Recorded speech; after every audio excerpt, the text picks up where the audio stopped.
جان بھی بہت عزیز ہے اور مال بھی بہت پسند ہے. بس انہی دو چیزوں سے میرے راستے میں جہاد کرو. آگے پھر اس کے نتائج بھی بتائیں, کتنی نعمتیں ملیں گی, میں اس طرف نہیں جا رہا ہوں.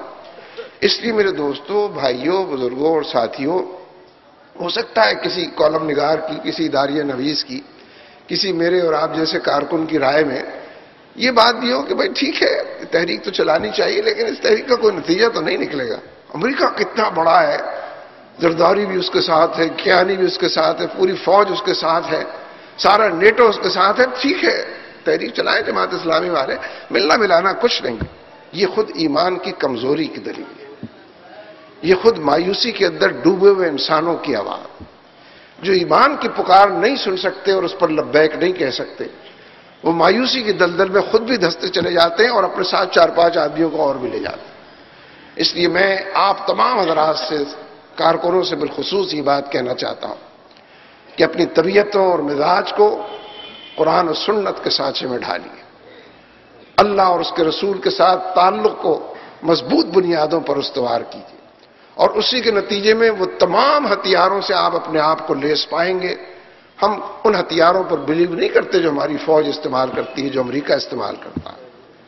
ہم ان ہتھیاروں پر بلیو کرتے ہیں جو صبر کا توشہ ہے. ان ہتھیار یہ جو ہے نا, استعینوا بالصبر والصلاۃ, 2 ہتھیاروں کا ذکر کیا گیا کہ صبر سے اور نماز سے. آپ سب جانتے ہیں نماز کتنی اہم ہے, لیکن یہاں نماز کا ذکر بعد میں ہے, صبر کا ذکر پہلے. صبر کا مطلب یہ ہے کہ مضبوط موقف, گو امریکہ گو, سوچ سمجھ کر آپ نے موقف اپنایا, تجزیہ کر کے حالات اور واقعات کا احاطہ کر کے آپ اس نتیجے پر پہنچے ہیں کہ امریکہ جب تک نہیں نکلے گا اس علاقے سے, جب تک اس کی ناک زمین پر نہیں رگڑی جائے گی, نہ مسلمانوں کو چین سکون مل سکتا ہے, نہ پوری دنیا کو امن چین مل سکتا ہے. اس موقف کو آپ نے اپنایا ہے, استعینوا بالصبر, اس پر جم جائیے. پھر جتنا نقصان ہوتا ہو, بظاہر جو آزمائش آتی ہو, ہوا ہے گو تند و تیز, لیکن چراغ اپنا جلاتے رہیے. اس کلچر کو اپنانے کی ضرورت ہے, اور مجھے انشاءاللہ بالکل یقین ہے کہ یہ تحریک منتج ہوگی پاکستان کے اندر قرآن و سنت کی فرمانروایی. غلبہ دین اور اقامت دین کی جدوجہد جیسے مرکوز ہوتی ہے کہ معاشرے کے اندر پاکیزگی اور طہارت کے عنوانات سجتے چلے جائیں. اس لیے میرے دوستوں, بھائیوں, بزرگوں اور ساتھیوں, حالات کا جبر بھی اس طرف رہنمائی کر رہا ہے, اور تاریخ کا یہ لمحہ بھی سوالیہ نشان بنا کھڑا ہے, اور ہم سب کو کمر ہمت کھول دینے, قدموں کے اندر جماؤ پیدا کر کر آگے کی طرف بڑھنے کی دعوت دے رہا ہے. اللہ تبارک و تعالی ہمارا حامی و ناصر ہو. اقول قولی ھذا استغفر اللہ لی ولکم ولسائر المؤمنین وآخر دعوانا ان الحمد للہ. بہت شکریہ سید محترم. ایمان و ایقاں کی بھرپور بات ہمارے دل و دماغ میں ہلچل پیدا کرے گی, اور انشاءاللہ یہ تحریک آپ کی قیادت میں اپنی کامیابی کی منزل تک جائے گی. امریکہ کے سیاسی, معاشی اور فوجی شکنجے کو توڑنے کے لیے اللہ رب العزت سے استعانت طلب کرنے کے لیے شاہ عبداللطیف بھٹائی کی سرزمین, اسلام کی سرزمین, وہاں سے تشریف لائے جناب اسد اللہ بھٹو ایڈوکیٹ. میں درخواست کرتا ہوں امیر جماعت صوبہ سندھ سے کہ وہ دعا سے اس سیمینار کے اختتام فرمائیں. جناب اسد اللہ بھٹو. الحمدللہ رب العالمین والصلاة والسلام علی سید الانبیاء والمرسلین وعلی آلہ وصحبہ اجمعین.